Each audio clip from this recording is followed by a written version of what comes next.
et qui va laisser aux Britanniques, en ce jour de mariage princier, eh bien la victoire au Zoncolan, la victoire de Chris Froome, le quadruple vainqueur du Tour de France, qui remporte ici pour la première fois une étape sur le Giro. Et quelle étape! L'étape du Monte Zoncolan.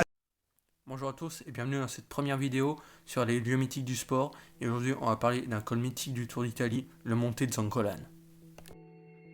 Le Monte Zoncolan est un sommet italien culminant à 1750 mètres d'altitude, situé dans les Préalpes italiennes, dans le Frioul-Vénétie-Julienne.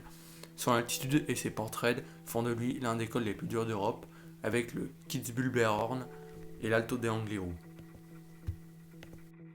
Le Monte Zoncolan est composé de 3 versants. Son versant ouest depuis Ovaro est considéré comme le plus redoutable, long de 10,5 km à 11,5% de pente moyenne, pour atteindre les 22%, le tout avec une dénivellation totale de 1210 mètres.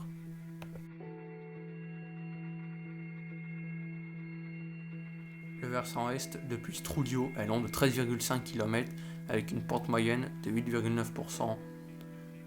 Le début est irrégulier avec des alternances portions plates, pente raide pour atteindre les 11%, mais 3,5 derniers kilomètres avant le sommet sont les plus difficiles avec une pente moyenne de 13% pour par endroit atteindre les 23%.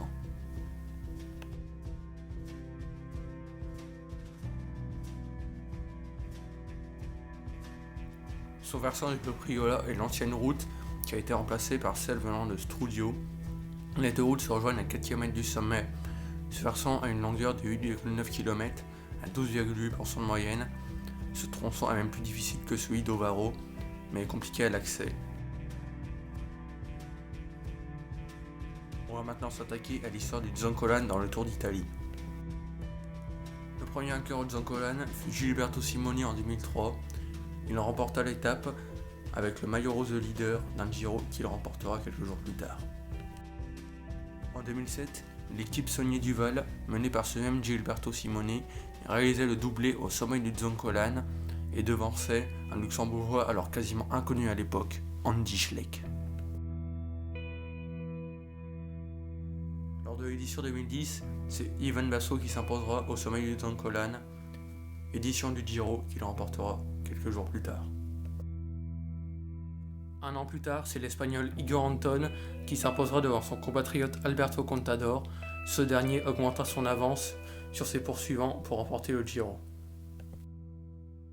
En 2014, Michael Rogers, habituellement équipier notamment pour Alberto Contador, jouera sa carte et a remporté une victoire de prestige au sommet du Monte Zoncolan.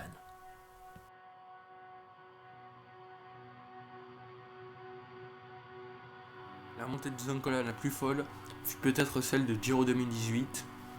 Chris Froome, qui réalise jusque-là un début de Giro assez décevant, va renaître sur les pentes terribles du Zoncolan et va résister au maillot rose porté par son compatriote Simon Yates, et c'est bien le quadruple vainqueur du Tour de France qui s'imposera au sommet.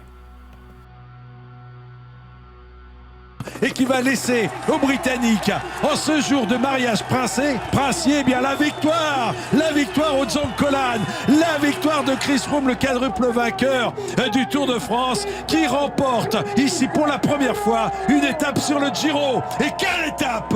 L'étape du Monte Zoncolan.